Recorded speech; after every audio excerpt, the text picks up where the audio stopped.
Kapag ang dilawan ang nagipit, sa Marcos kumakapit. Tingnan nyo mga itsura ng mga visit na ito mga kababayan, no? Ang mga rabid anti-Marcos dati mga kababayan, I love Marcos na ngayon. Mga kainsuka! Lord, kainsuka. Mga walang palabra di honor! Na nagkukunwari dati na nakikipaglaban daw para sa sambayan ng Pilipino. Ngayon nakibangag na mga kababayan, kingag ba? Tingnan nyo pa mga unggoy mga kababayan, no? Para mga tralala.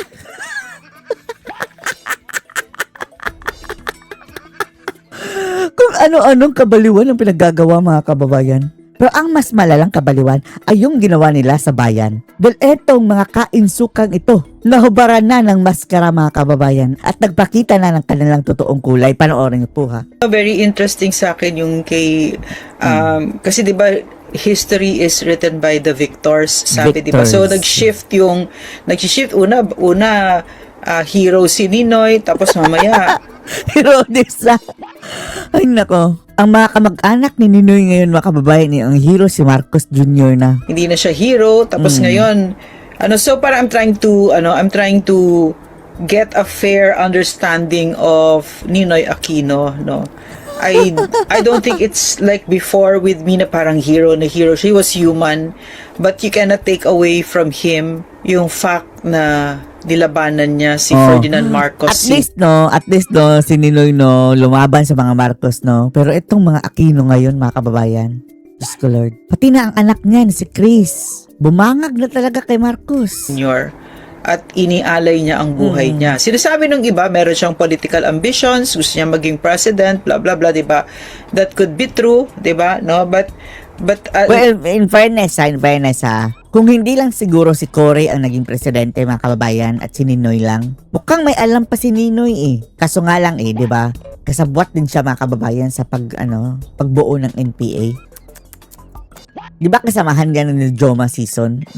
Kaya wala talagang mapipili dyan mga kababayan, Marcos at Aquino. Nag-aaway-aaway dati. Walang pinagkaiba. Parehong tuta, diktador pasista.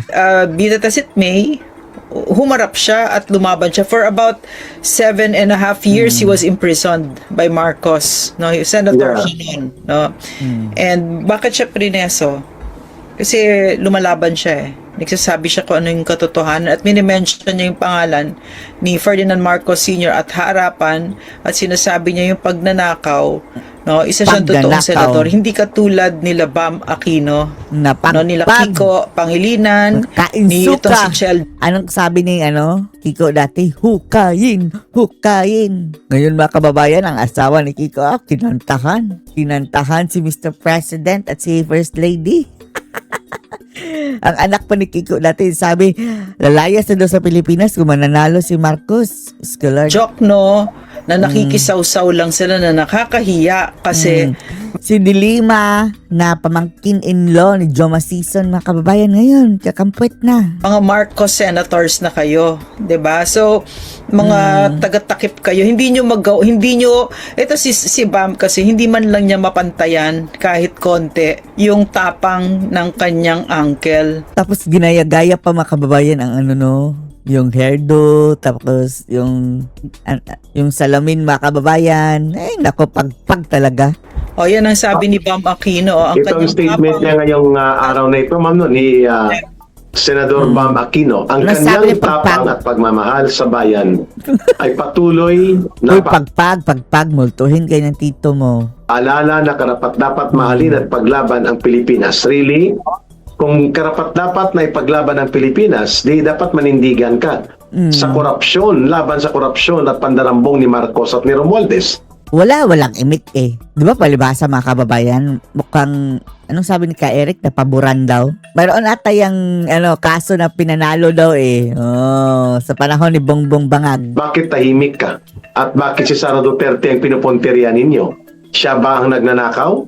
Siya ba ang nandambong? Siya ba ang pasimuno ng flood control? At higit sa lahat mga kababayan, si Sara ba ang presidente? Hindi. Kung nagkandaletse-letse ang bansa ngayon mga kababayan, ang presidente si Bongbong Marcos. No, nakakahiya, no? Kung buhay pa ito si Ninoy Aquino, at ganito at inabot pa niya itong kabulastugan ni Bam Aquino. Baka nasakal na niya si kababayan sa pagpag. Malamang po ay nahataw ng 2x2 ni Ninoy Aquino itong si Bam Aquino sa bulastog ng kanyang mga pahayag na ito. Gonggong. Gimikino. Huwag mo Oo. kaming gimikan, Bam Aquino. Pag gimik-gimik ka pa paninoy-ninoy Aquino. Oo Parang nga, you no? can see na by the quote that he chose that he's all words and that he's a hypocrite, no? Hypocrite nga. Hindi niya Duda nga tayo na hindi na talaga yan nanalo. Si Bam Aquino, si Kiko. Inidoro na yan dati eh. Yan si Ping Lacson at si Soto. Diba? Defeated yan mga kababayan. Nireject na yan ng taong bayan. Kaya duda nga tayo nga baka na ano yan, na comelected. intindihan yun. He just wants to sound good, not to ride on to the coattails of Ninoy Aquino. Mangga din. Pero ni pangalan ni Bongbong Marcos, hindi mo masabi, Bam. Correct. Ano Wala. yung- Sa tingin niya mga kababayan, wala talagang corruption si Marcos. Wala kang maririnig eh. Sige, paalala mo nga, ikaw dapat kailangan mo alalahanin ang nakarapat dapat mahalin at ipaglaban ang Pilipinas. Kinakausap mo sarili mo dyan, Bam, kasi ikaw, Pagpag. Marcos senator ka na pinagtatakpan mo Ih, si Bongbong nakakadiri. Marcos na itong uncle mo, kinalaban niya ang mga Marcos. Diba? Pero ikaw yan, dahil sa pagmamahal niya at ipinaglaban niya ang Pilipinas, pero ikaw, ipinagkakanulo mo na lang kami dito sa mandarambong na ito. Mandarambong na si Pinagtatakpan mo, Bongbong. You are a Marcos senator. Nakakahiya. Correct. Diba? Mhm. So, you're all about words, big words. Diba? At malinaw Bam Aquino, his political career ay ginagaya niya si Ninoy Aquino sa Kaya pananamit, patumaya, oh. sa mga antipara o glasses, sa mga style ng kanyang Posing. Ay, nako. Walang originality, no? Si Marcos na lang gayahin mo pagpag. Mga ganyan. posing. Ayan po ay nakakahiya sapagkat ang Ninoy Aquino na kilala po ng mga Pilipino ay may paninindigan Yeah. ng tama. Lumalaban sa mga kurakot, lumalaban sa mandarambong. At talagang pinupunterya ang abuso at pasismo ng gobyerno noon. No? Bagamat may mga negative din na report tungkol sa kanyang mga alliances, unholy alliances, Unholy. sa CPP, NPA, NDF. Yes. But he was never a communist. Ninoy Aquino was never a CPP, NPA, NDF. Yeah. Ang kanyang pakikipag-alyansa po, sa aking punto de vista, Ma'am Lorraine, noong panahon na yon was out of necessity. Sapagkat kailangan nilang magbuo ng malakas na puwersa upang labanan ang papalapit na diktadura na ibubuo ni Marcos. At Oh, eto no, na mabaliktad pa to ba? Kung dati-dati mga kababayan, di ba, ang bumantot ay si Ninoy, tapos bumango ang mga Marcos. Eto ngayon, baka babaliktad pa.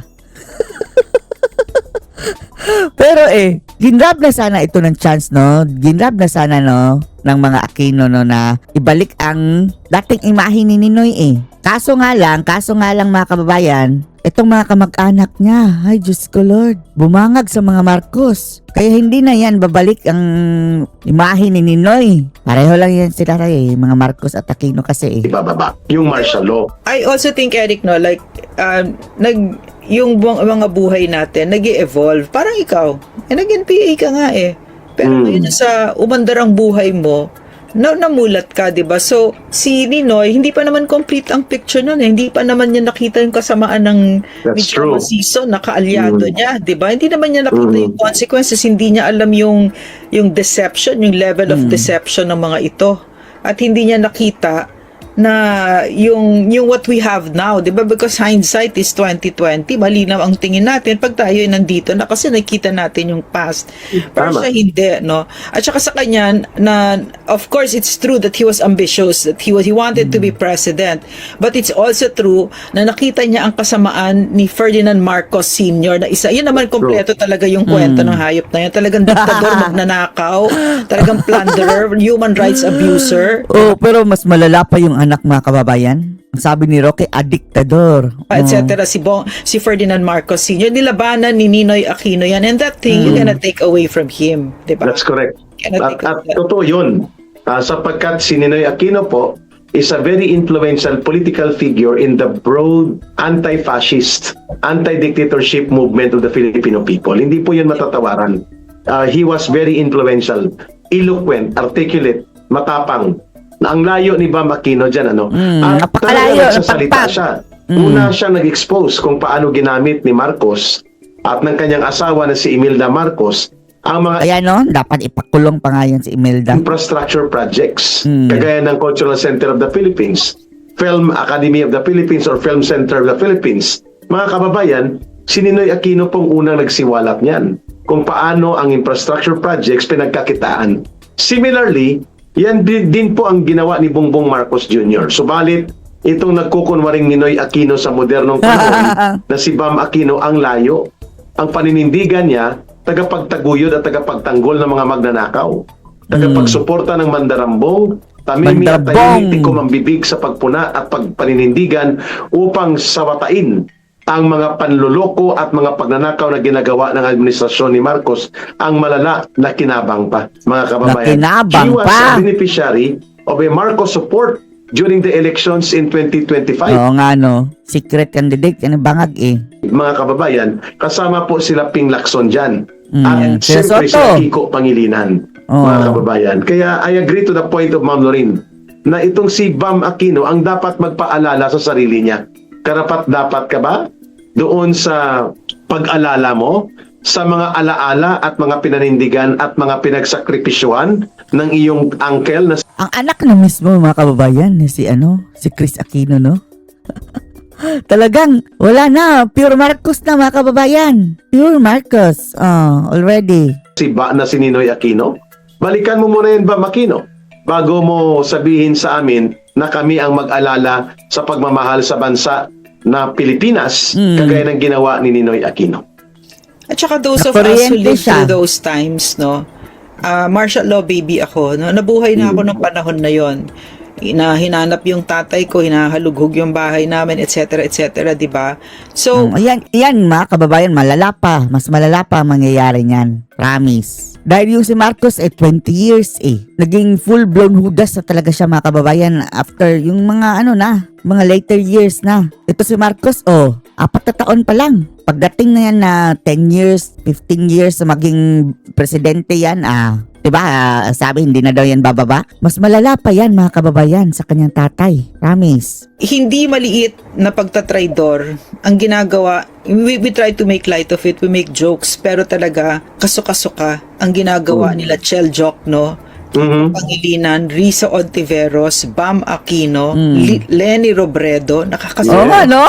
Yung Oo. pagtatraidor. Mga dilawan pa naman mga kababayan, no? Ang kanilang identity is nakaangkla mga kababayan sa pagiging anti-Marcos. Tapos ngayon, nilunok ng lahat at hindi nagtira. Nila sa bayan na for instance, itong mga senador na ito, pati si Chel Jokno, biro nyo, pinagtatakpan nyo si Bongbong Marcos na ang kaganda Bongbong talaga kay Bangag. Bongbong Marcos.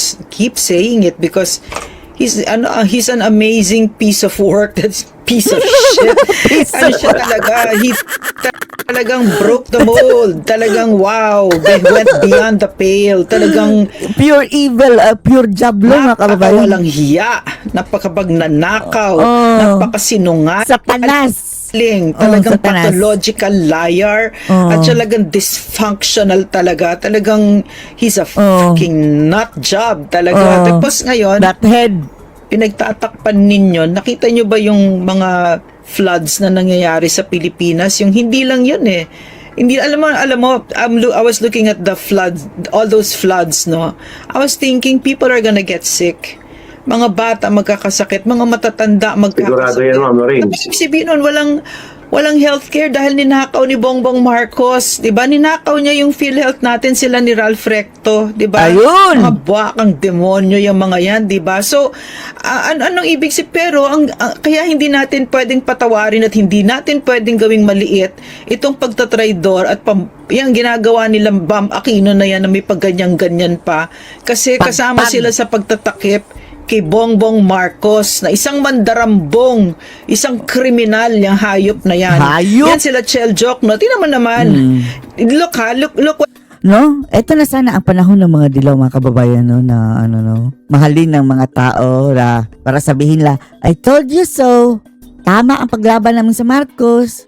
Hindi Kinain ang kanilang suka eh. What Chel Jokno said, Ninoy sabi taught niya, us Ma'am, that the Filipino is worth dying for. Ay, This is the gusto lang. reminder that we are one Filipino family bound by Ngayon, mga kababayan, kabilang na sila sa pumapatay sa mga Pilipino. Mga walang hiya duty to talaga. serve and uplift one another. Really? Really? Really? I mean, the Filipino daw is worth dying for. Then Chel, we're not even Lublog ka asking you sa to baha. die for. We're not even asking you to die for us. But take our side. Take the side of the Filipino people. Grow a pair of balls, Chel. Sabihin mo. Ang nag-grow sa kanya, pair of tooth, mga kababayan. Lalong lumaki ang mga ngiping ng mabisit. Na si Bongbong Marcos ang pinakamalaking mandarambong, pero hindi. Ang ginagawa mo, para kang nakikipaghamunan ng suntukan sa hangin, hindi mo man lang mapangalanan. Para kang isang lasenggo dyan sa barangay na nagsisisigaw na makikipagsuntukan ka. Filipino is worth dying for. Tapos, mga kababayan, sila pala pumapatay sa Kailangan Pilipino. panagutin, Juju. Wala ka namang pinapangalanan. Kasi wala kang payag. Correct. Ng tatay mo, palitan mo yung apelyido mo. Ang sarap tanongin ni pag mga kababayan, no? Sino kalaban mo, Sino kalaban mo, Bam? We're dying for labanan, pakipaglaban. Wag pigilang magsalita. Ipagtanggol ang mga Pilipino. Saan? Nino? Hindi mo nga mapangalanan si Marcos. Huwag niyo sabihin kay Duterte, visit ang mga Dahil binibigyan mo ng kahihiyan ang tatay mo. Yan. talaga Kung si tong Bam visit Aquino na ay to, no? nakakahiya para i-claim ang legacy and sacrifices and martyrdom and heroism ni Ninoy Aquino bilang tiyuhin niya, itong si Chel Jokno ay nakakahiya din.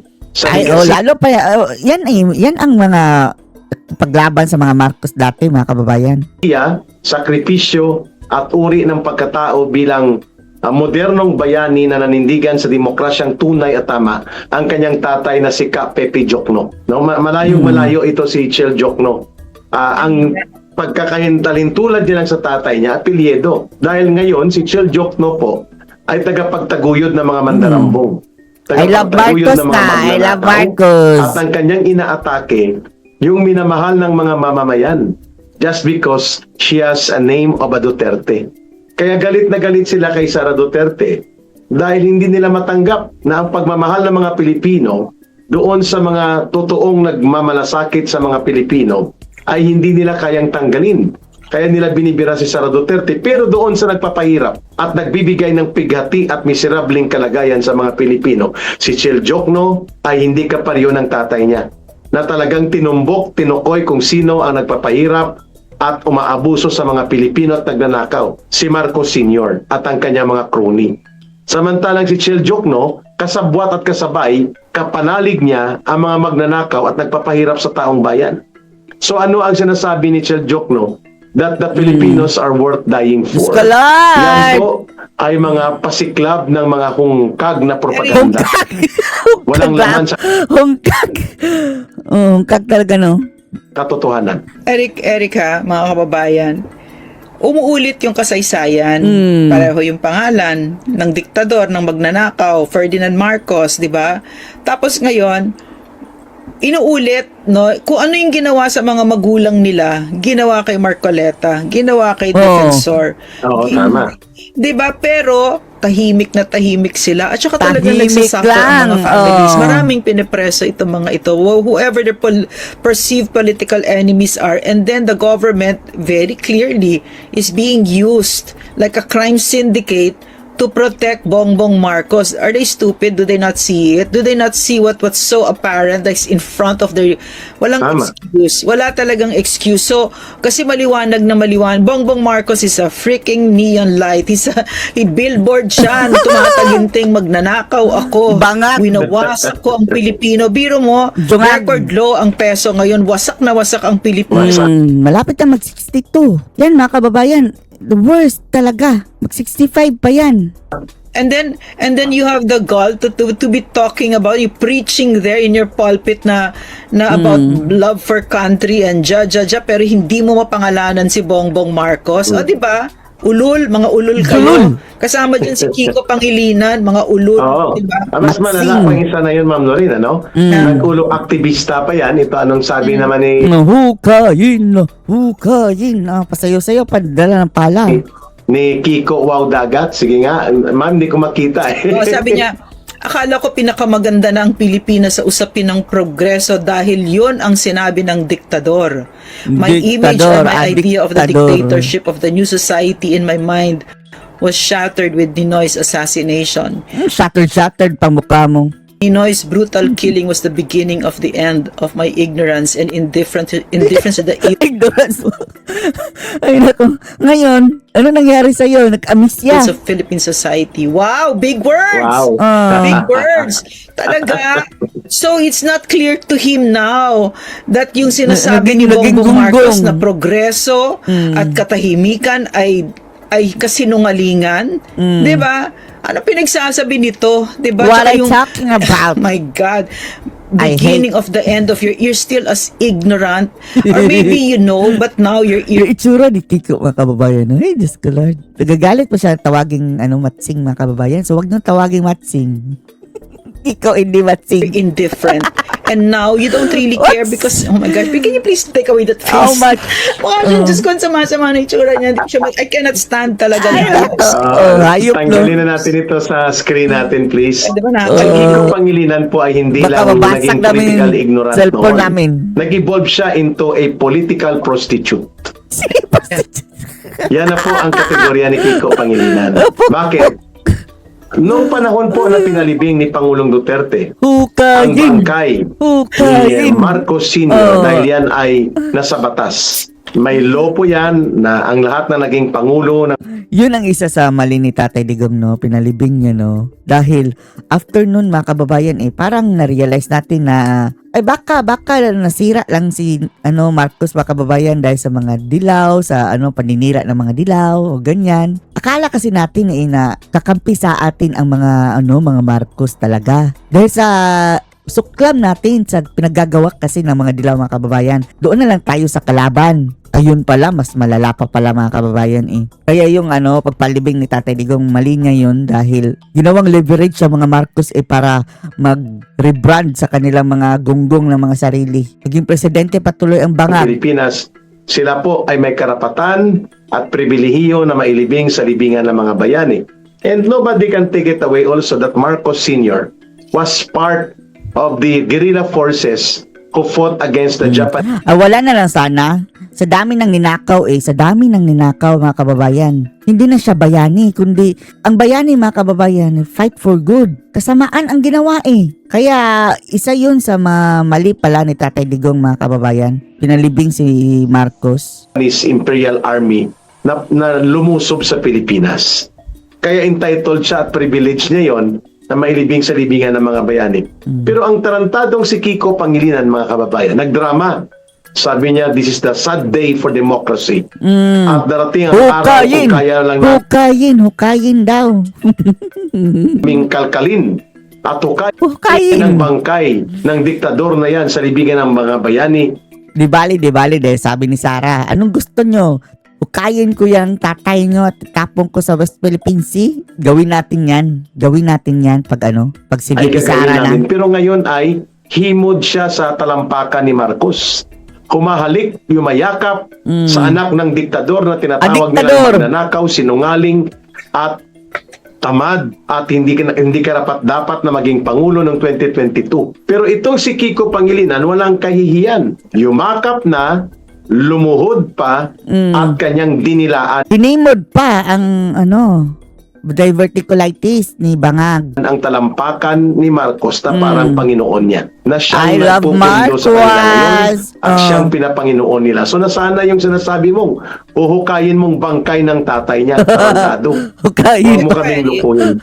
Ito pa, Eric, ito pang atraso ng mga yan, ng mga kainsuka na yan. Kainsuk. Kasama sila sa pagtatakip Kainsuk. sa flood control scam. Yan, simula sa Kongreso, si Chel ayan. Jokno, hanggang Ayan. sa Senado, yung dalawang yan, no? Kasama si Johan Tiveros.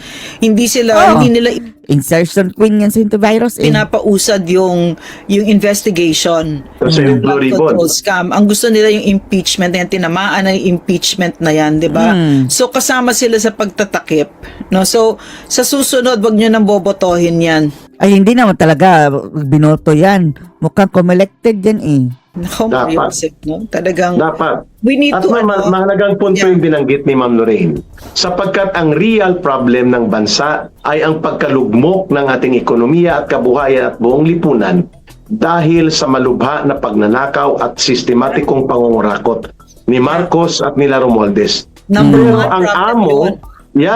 ang amo na pinaglilingkuran nitong nagkukunwaring mga freedom fighters, crusaders of human rights, at kunwari tagapagtanggol ng mga demokratikong karapatan ng mamamayan na kanilang palaging pinopropaganda, Kiko Pangilinan, Risa Ontiveros, Bam Aquino, Lenny Robredo, Laila de Lima, Chel Jokno, Saba. at mga kabalahibo nila at mga kapariho nila ng diskarte. Ang kanilang sinasamba ay yung mga nagnakaw ng hindi bilyon at trilyon Trilyones, trilyanes. pera sa kabanang bayan, ipinagtatanggol, pipi at bulag at bingi sila sa pagnanakaw na ito habang inaatake nila yung Pangit. naninindigan laban sa kurakot Walang bibingi. Tapos, buisit pa. Kay papa. at bulok na gobyerno. Kaya tahimik sila kung bakit ipinakulong si Senator Marcoleta, ipinakulong si Senator Jinggoy Estrada. Ito'y mga talagang hinilot at pinilit na mga kaso. Nagtago si Senator Bato de la Rosa dahil siya ay iniipit upang hindi makapag-participate ng kanyang function na senador. Tahimik sila. Si Bato, si Lauren Legarda, ayun, tinaboy na. Buti na lang si Cayetano, no? Mukhang hindi na tuloy, no? Kasi, murag, parang naglaylo din mga kababayan si Senator Alan eh. No choice siya mga kababayan, ikukulong siya eh. At least hindi bumaliktad. Hindi kagaya nila Joel Villanueva at saka si, Cheese. O, ginipit din pala yan. Di ba? Kaya bumaliktad. Pinalusob ni Marcos sa NBI, nagkabarilan pa sa loob ng Senado, tahimik sila.